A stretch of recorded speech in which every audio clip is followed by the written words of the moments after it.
한강변이 스카이라인이 어떻게 변경될지 기대가 됩니다.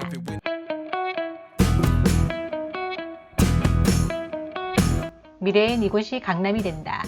제2의 강남이 될 5개 지역. 10년 후 제2의 강남이 여기입니다 등 많은 부동산 전문가나 유튜버께서 좋은 지역을 소개할 때면 제2의 강남은 여기가 됩니다 라고 소개하는 것을 많이 보셨을 거예요. 그만큼 강남은 부동산에서 최고의 지역이라는 거겠죠? 개인적인 생각으로는 향후 10년간 강남을 넘어설 지역은 사실 없을 듯한데요. 일자리, 교통, 학군, 인프라 및 자연환경 등 어느 하나 빠지는 것이 없으니까요. 그럼 강남과 견줄만 나는 지역이 있다면 어디가 있을까요? LG 사이언스 파크가 있는 마곡, DMC가 있는 상암, 철도 교통과 상업 문화 기능으로 새롭게 변모한 청량리, 여러 곳이 있지만 미래의 강남과 어깨를 나란히 할 지역을 한 곳을 꼽으라고 한다면 바로 용산. 용산이 그 중심에 있다고 생각해요. 이번 상승장에서 마용성이라고 한 번은 들어보셨을 텐데요. 서울에서는 강남 3구 다음으로 마포, 용산, 선동구를 뽑곤 하는데요. 앞으로 용산은 마용성이 아닌 강남 용산이 강용이라 하지 않을까 싶어요. 그럼 왜 제2의 강남이 아닌지 오늘은 지금의 용산을 알아보고요. 앞으로 용산이 얼마나 크게 변화할지 함께 살펴보겠습니다. Half three when I called you up, said I need you now cause I'm losing patience. By four you were knocking on my door. I said love is a two-way road, you don't care no more, am I going crazy? Needed you just to help forget it all. And it was easy, you put the records on to replay. 지도를 이용하여 서울을 보면 이렇게 W 모양으로 한강이 흐르고요. 한강을 기준으로 위로는 강북, 아래로는 강남이라고 하죠. 서울에는 25개의 구가 있는데요. 강북에는 14개의 구가 있고요. 강남으로는 11개의 구가 있습니다. 그리고 강남의 강남구는 여기에 있는데요. 우리가 흔히 강남 3구라고 하는 강남은 서초구, 강남구, 송파구를 하나로 묶어서 강남 4구라고 말하는 거예요. 그리고 조금 전에 얘기했던 마용성은 강북지역에서 한강에 맞닿은 곳, 여기에 있는 마포구, 용산구, 성동구를 얘기하는 거죠. 지도에서 보면 지형적으로 서울의 중심에는 용산구가 있어요. 또한 서울의 일자리 중심인 산도심의 중심에는 용산구가 있는데요.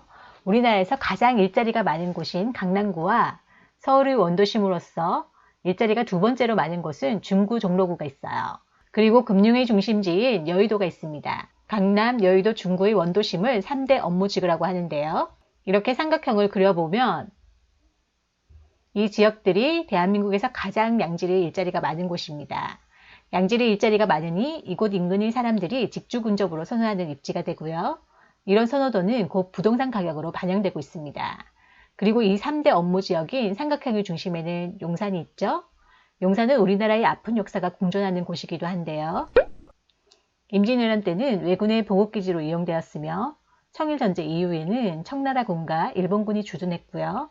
러일전쟁 때는 일본의 조선 지배 근거지가 되었습니다. 그리고 해방 이후에는 미군이 일본군 기지를 접수하는 과정에서 용산기지는 미군 시대를 맞이하였으며 지금까지 외국군이 주둔하고 있는 곳인데요. 사진을 보면 조선 총독부 계양대에서 일장기가 내려가고 미국의 성조기가 올려지는 모습을 볼 수 있습니다. 아픈 역사지만 이 역사 속에서 볼 수 있듯이 용산은 입지가 굉장히 좋은 우리나라의 핵심 위치라는 것을 알 수 있습니다. 서울은 5개의 생활권으로 나눌 수 있는데요. 강북으로는 서부권, 동부권, 그리고 도심권의 3개의 생활권이 있고요. 강남으로는 서남권과 동남권의 2개의 생활권이 있어요. 그리고 용산은 종로구, 중구와 함께 도심권에 위치해 있어요. 용산을 생활권으로 나누면 4개의 생활권으로 구분할 수 있는데요. 한남 생활권, 남산 생활권, 용산 생활권, 이천 생활권으로 나눠 생각해 볼 수 있어요. 용산구를 보면 한가운데 큰 면적의 용산기지가 있는데요. 좀 전에 이 사진을 보셨죠? 해방 이후부터 주둔한 용산기지가 용산구를 동서남북으로 나눠 놓았습니다. 이렇게 좋은 위치에 용산기지가 없었다면 얼마나 멋지게 발전했을까 하는 아쉬움이 남지만 용산기지 반환을 추진 중이니 앞으로 더 기대가 됩니다. 그럼 용산을 생활권별로 살펴볼게요. 이촌 생활권부터 보면 앞에는 한강이 있고요. 뒤로는 지금의 미군기지가 있지만 앞으로는 이곳은 대한민국에서 가장 큰 국가공원으로 조성된 용산공원을 가지고 있어요. 한간 조망만 나와도 그 희소성 때문에 부동산 가격이 높게 형성되는데요. 이곳은 한강과 함께 우리나라 최대 규모의 국가공원까지 가지고 있으니 최고의 입지로 부족함이 없을 듯 합니다. 이쪽 생활권은 다른 생활권과 다르게 아파트 단지로 형성되어 있는데요. 한강에 맞닿은 곳들은 주로 1970년대 조성된 단지들이고요. 뒤편의 이촌역과 가까운 곳들은 1990년대 조성된 단지들입니다. 이곳들은 재건축과 리모델링이 추진 중인데요. 앞쪽에 있는 한강맨션을 필두로 재건축이 진행 중이고요. 뒤쪽에 있는 90년대 아파트 단지들은 리모델링을 진행하고 있는 것을 볼 수 있어요. 이곳의 재건축 단지들은 2040 서울도시 기본계획을 기대하고 있는데요. 현재는 최고층 35층 이하로만 건축을 할 수 있게 규제하고 있어요. 하지만 오세훈 서울시장 취임 후 2040 서울도시 기본계획에서 35층 규제를 폐지한다고 밝혔죠.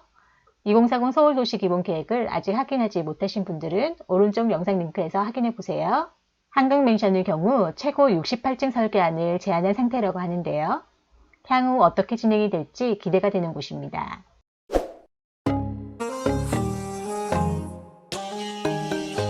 왼쪽에 보이는 건물이 아모레퍼시픽 본사예요. 건물의 상부층화 뚫려있는 모양과 규모의 웅장함이 느껴지네요.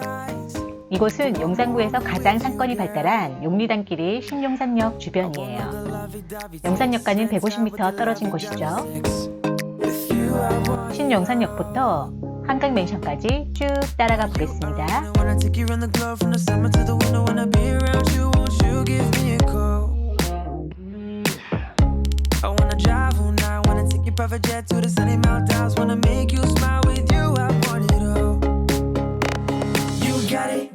Got it all.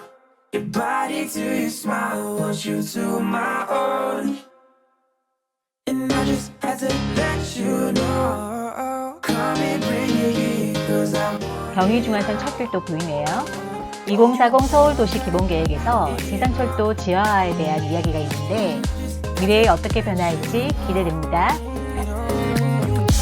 왼쪽에는 1990년대 아파트로 리모델링을 진행하는 곳들이에요. 도로도 나름 깨끗하게 잘 정돈된 분위기예요.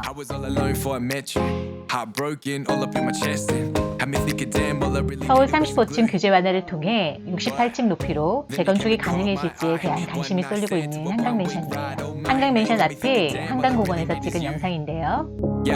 한강변의 스카이라인이 어떻게 변경될지 기대가 됩니다.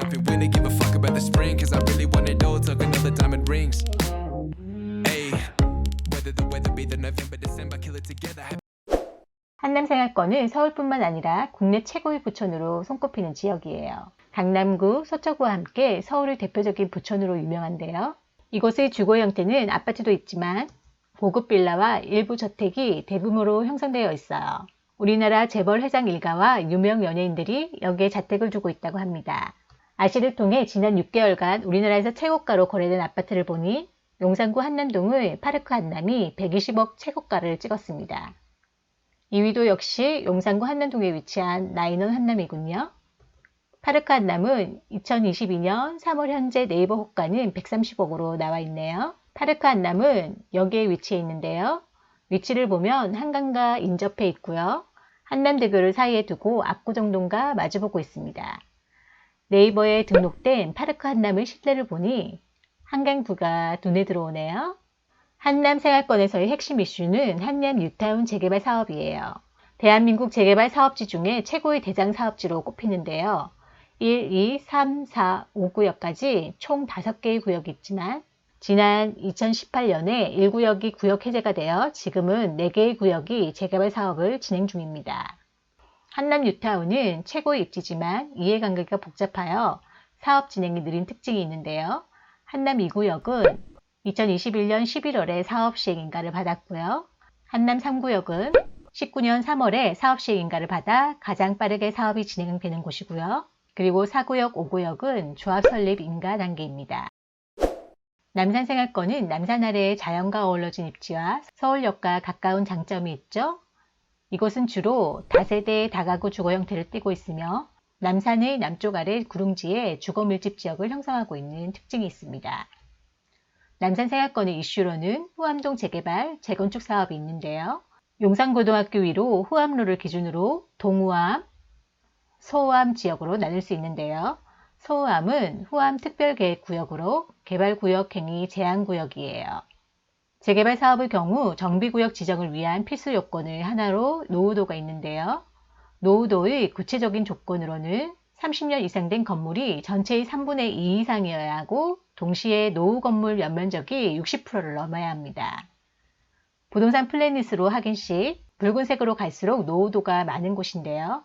동호암의 경우 파릇파릇한 새 건물들이 상당히 많이 포진해 있는 것을 볼 수 있습니다. 투자로 보면 영산구 내에서 가장 저렴하게 접근할 수 있는 지역이지만 아주 긴 안목으로 보고 가야 할 지역이에요. 지금 이동하는 곳은 서울역 오른쪽에 위치한 서호암동이에요.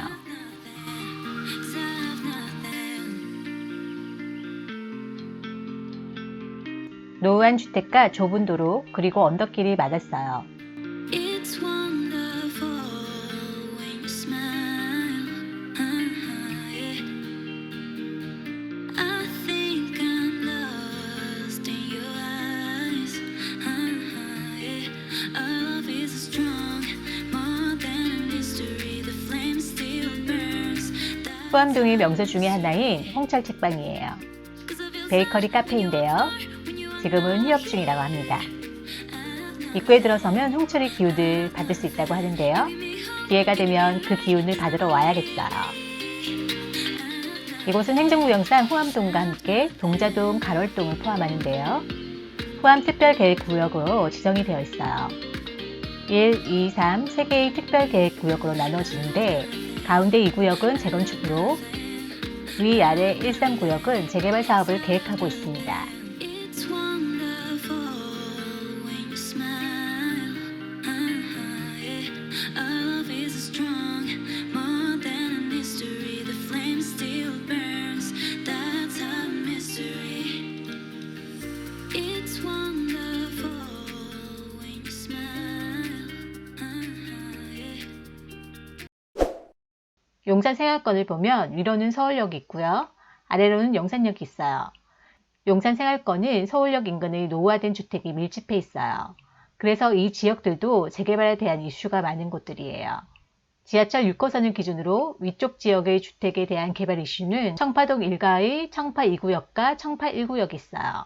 청파 2구역은 지난해 신속통합기획 1차 후보지로 선정되었죠. 현재는 토지거래 허가구역으로 지정이 되어 전세를 끼고 투자하는 갭투자는 불가능한 지역입니다. 하지만 대지주분 18제곱미터 이하의 주택은 거래가 가능하다고 하니 참고하면 좋을 듯 하고요. 청파 1구역의 경우 민간 재개발 사업으로 진행할 예정인데요. 빠르면 2022년 올해 상반기에 정비구역 지정이 예상된다고 합니다. 이곳은 민간 재개발로 관리 처분 전까지 매매가 가능하다는 특징도 있네요. 이 외에도 남영역과 효창공원 앞 역을 사이에 두고 약 3,300세대의 원유를 일가 역세권 시프트 재개발이나 효창공원 앞역, 도심 공공주택 재개발 후보지 등 정말 많은 재개발 이슈가 있어요. Her alarm goes off and she gets up to watch the morning news. 조금 전에 소개해드린 용산 생활권으로 이동하는 중이에요. Stories about a youth, drinks more lately, ain't got pills and many. 오른쪽으로 롯데마트 위쪽으로 보이는 곳이 나중에 소개하겠지만 서울역 북부 역세권 개발 사업지예요. 용산 생활권 중 서울역 왼쪽에 위치한 서계동과 청파동 인근을 소개해 드릴게요. Afternoons on the couch to read, goes through old pictures and memories. 큰 도로를 따라가며 낙후되었다는 걸 잘 모르겠네요. 하지만 큰 도로 안쪽으로 조금만 들어가 보면 서계동인데요. 이렇게 낙후된 주거 환경을 볼 수 있어요. Heroes have been forgotten. Our heroes so brave and bold. Our heroes have been forgotten. Our heroes are there. 서계동은 2022년 1월 24일부로 토지거래 허가구역 및 건축행위 제한구역으로 지정되었어요. 권리상정 기준일은 2022년 1월 28일이고요. 이렇게 구역으로 지정되면 머지않아 재개발로 진행된다는 의미겠죠? Smiles they fade because her 언덕길을 따라 대로로 나와보니 다른 세상 같은데요. she got a family of her own. 이곳의 왼쪽은 중구고요. 오른쪽은 용산구예요. Visitors, but now 도로 하나를 두고 도시의 과거와 현재를 보는 듯하네요. helps her move the chair to look out at the sun. 지금까지 용산구를 4개의 생활권으로 나눠 살펴보았는데요. 그럼 이제부터 영산의 변화를 읽어가 볼까요? 왜 제2의 강남이 아닌 용산시대라고 했는지 함께 보겠습니다. 용산시대의 미래는 2부 영상으로 만나보세요.